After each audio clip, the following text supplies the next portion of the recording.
I am returning my iPhone 16 Pro Max, and this is not a clickbait. But before you start thinking this is just another hate on Apple video, hold up. I'm going to take you through the experience and I promise you it's not what you think.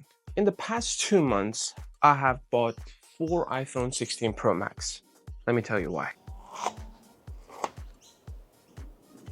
The first one had discoloration on the side of it.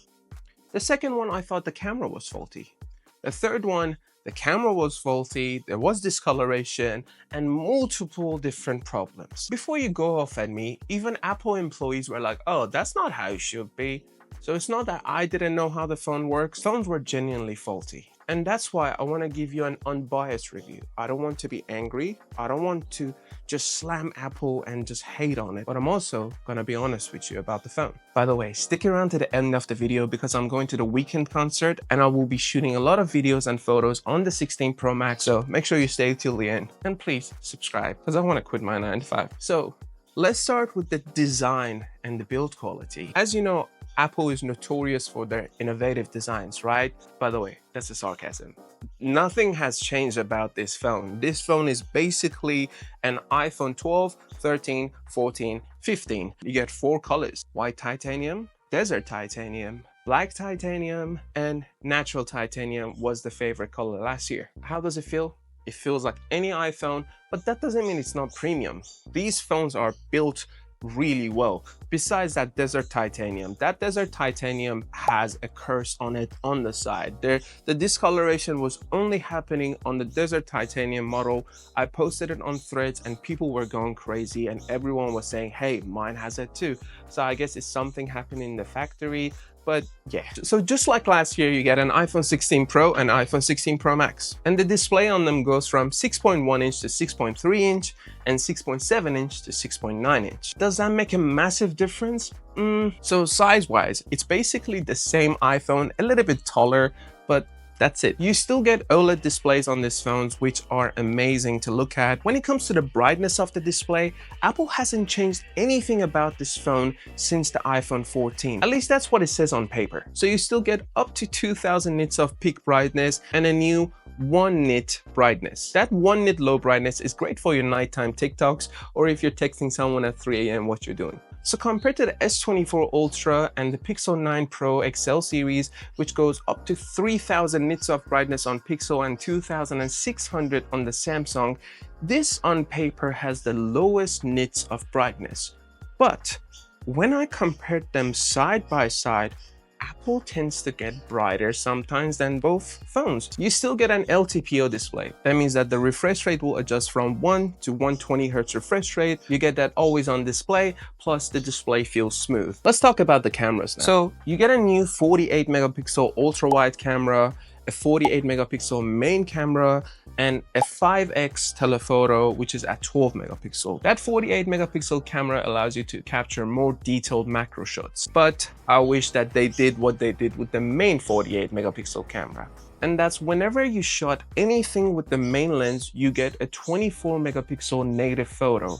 But with the ultra wide, it does what they did with the 14 Pro Max, and you gotta go turn on Pro Max RAW setting or whatever in order to get that 48 megapixel photo, and then you have to edit it, which is good for professionals, but sometimes I just wanna take a photo, get a high quality photo, and that's it, let it go. I don't like the 5x telephoto for 2 reasons. Reason number 1, the distance between you and the object. If it detects the object or wherever you're shooting, it's too close to you, it's not gonna use the 5x telephoto and it's gonna crop in on that 1x, which it does a lot of times.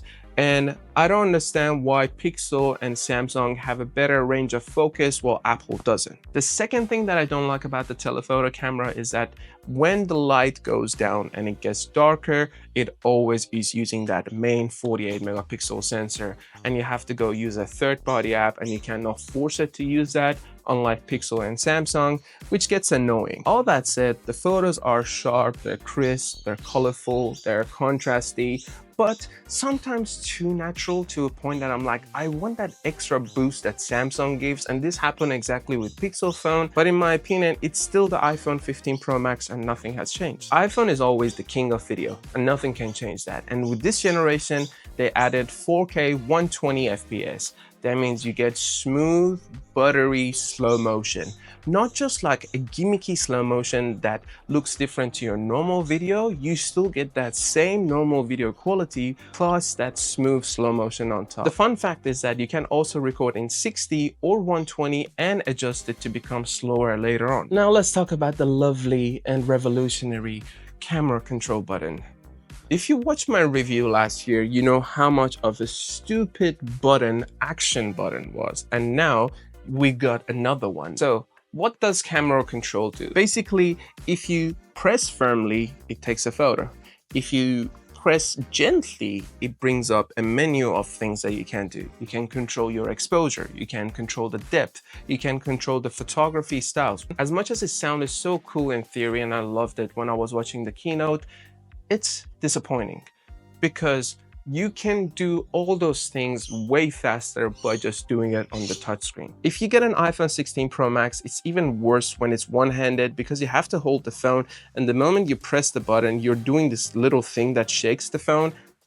I don't like it, and half of the times the photos were blurry. And I realized one thing when I was watching Apple ads, they're not holding the phone like this, because when you do this, you barely reach the capture button and it's not that useful. Sure, when I'm zooming, yeah. If I want to adjust the exposure and the focus, I can just tap on the screen and just slide it down instead of double tap, slide to the left. Now this, now that.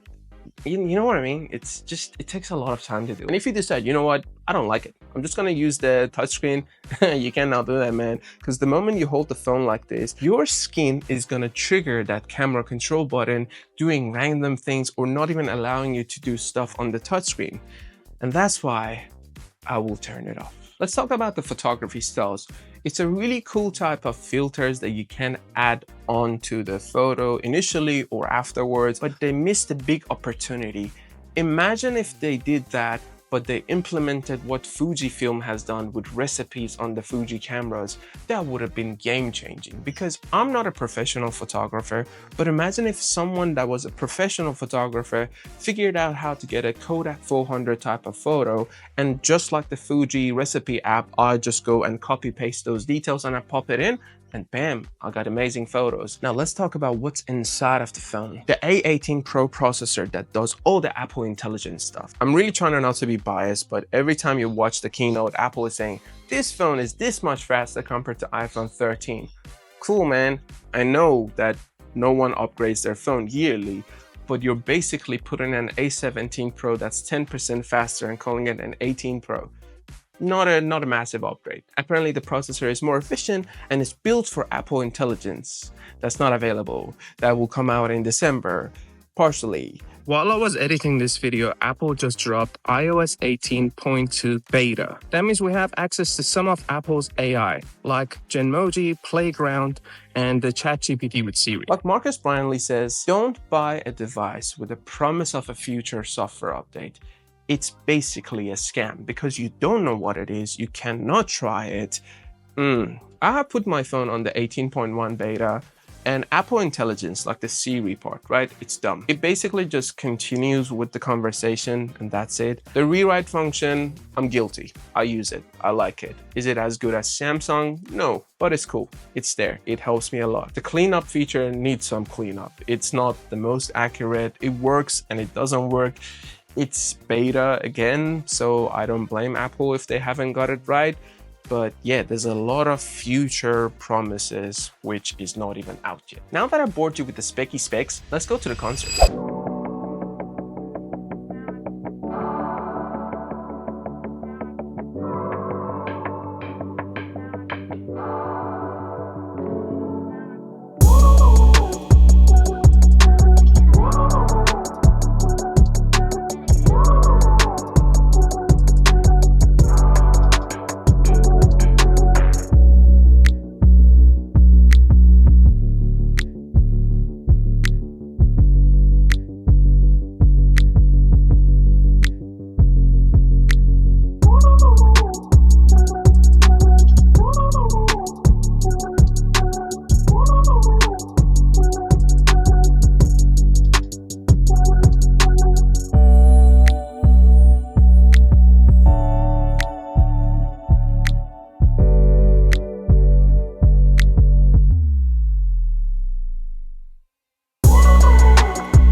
what are my overall thoughts about the iPhone 16 Pro series? If you're coming from an iPhone 12 and before, sure, go ahead, upgrade. If you're coming from an iPhone 13, maybe wait another year because this is basically 14 and 15. Am I returning it? Yes, I'm returning it. Will I recommend it to you? No, not at this point. Apple AI is not on it. The camera is glitching. Everything is unfinished, and I'm disappointed. Why would I rate this phone at this stage of recording?